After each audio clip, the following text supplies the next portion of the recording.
To this day, for reasons unknown, my mother unalived my oldest daughter when I gave her the kids to babysit. English is not my first language, so I apologize in advance if I occasionally use the wrong word. This happened 4,456 days ago, on Wednesday, November 2, 2005. My husband and I got married in 2002 and had our son 10 months later in the same year. In May 2004, we welcomed our twin girls. My family was so beautiful. Every time I took a picture of us, we looked like the families in the stock photos you can find on Google. I can no longer look at the pictures of us because it makes me too angry. When my twin girls were born, we had no issues in the hospital. They were born right on their due date, latched perfectly, and passed all their postnatal tests with stellar stats.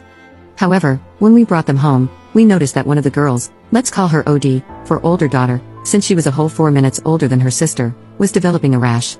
I hadn't really dealt with allergies in kids since my son didn't have them, and neither did any child or adult in my entire family.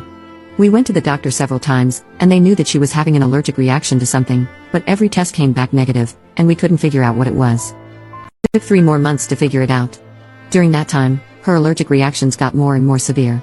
At one point, she was the only baby in the history of the hospital who had to be kept in a clean room because she seemed to have a reaction the minute she left. When that happened, we began an elimination therapy that would rival the lifestyle of monks. My husband and I moved our son and YD in with his parents because we needed to eliminate everything from our routine to figure out what was causing the reaction in OD. We stopped using our soap, our shampoo, our deodorants, our laundry detergents, and that was before we even got to our diet. It took us 3 more months, but we figured it out. Our OD was allergic to coconut. The doctors told us that it was a particularly rare allergen, and so it wasn't on any of the skin test panels they ran.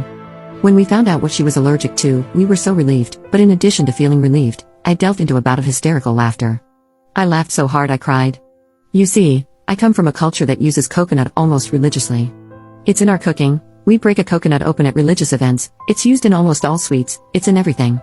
The reason I was laughing was because of how much I hated one particular use for coconut. When I was a kid, my mother would put coconut oil in my hair all the time. It looked greasy as hell, I hated it, and once I was old enough to start doing my own hair, I never put that stuff in my hair again.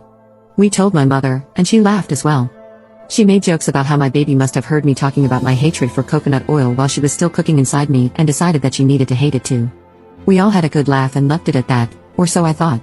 My mother and I have always had a contentious relationship at best. We got along well enough, but we vehemently disagreed on certain topics. As far as raising my kids, she was hands-off and respected all of my decisions, even if she didn't like them sometimes. The only thing she continually got on my case about was the coconut oil thing. You see, my girls have very textured and curly hair. It was a little on the rough side, and my mother always insisted that a little bit of oil would make the curls soft and more defined, but I always said no.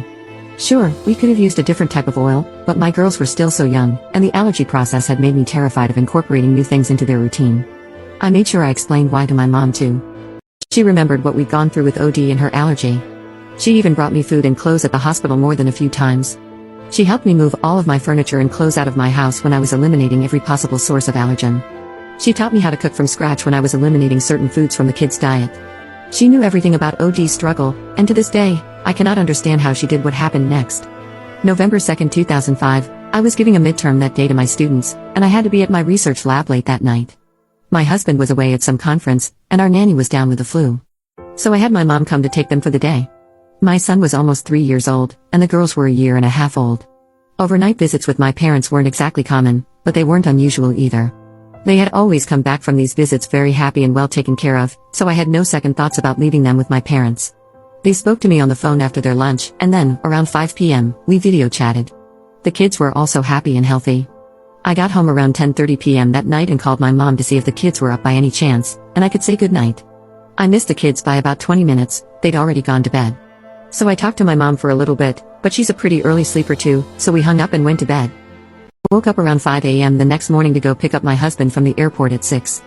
I picked up my husband, and neither one of us was very hungry yet, so we thought it'd be a nice treat to pick up the kids first and go to brunch with my parents. We got to my parents' house at 7:45 a.m. My parents weren't there. My son was at the neighbor's house and ran outside with the neighbor as soon as he saw his daddy and me pull up.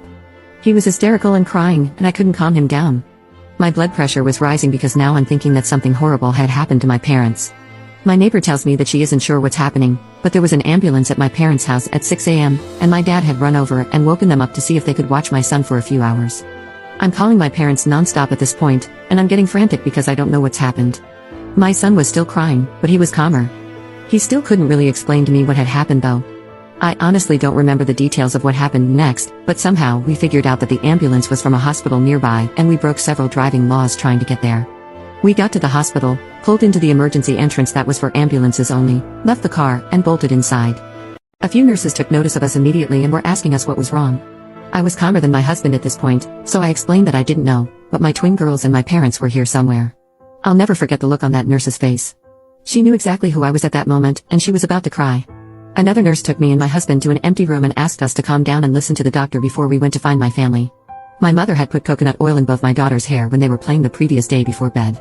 The girls loved it when my mom did their hair, so they had asked for braids, and my mom was doing their hair. She put coconut oil in both their hair because it would make for smoother braids. According to my son, OD started to get a little dizzy and itchy when my mom was doing her hair, so my mom gave her some kids' Benadryl, which made her sleepy. Since it was close to bedtime anyway, the kids then went to bed. Giving her Benadryl was something we did whenever she had a mild reaction, since it usually meant she accidentally came across some coconut from a secondary source. We also showered her from head to toe immediately to erase any lingering traces of it. My mother simply gave her some Benadryl and kept the coconut oil in her hair and put her to sleep. The Benadryl made her sleepy and unable to wake up or be conscious enough to wake up her brother or cry. She vomited in her sleep and the rash spread all over. Her little body was swollen to twice the size. She had asphyxiated in her sleep. She went painfully and slowly in the early hours of the morning. My mother found her when she went to check on the kids in the morning around 7 a.m. She was already gone by then. My mother screamed, called for my dad, and that's when they went to the hospital. My dad hadn't known about the coconut oil until my mom explained, and to this day, I've never seen my father so angry. He was still unable to look at my mother, out of fury, or me, out of shame, when I saw him at the hospital. They had rushed to the hospital hoping there was some way to save OD and to get YD checked out immediately since he thought she might have a mild allergy as well. I can't even explain to you the emotions my husband and I felt. I remember seeing my little girl and just being in denial. There was no way that she was gone. This had to be a horrible, horrible nightmare. The following days, the funeral, and explaining to my other kids what had happened are events I still can't talk about because it just breaks a part of me. My mother was investigated, as was my entire family. I almost lost my kids to my country's version of CPS once because they thought my kids were in danger.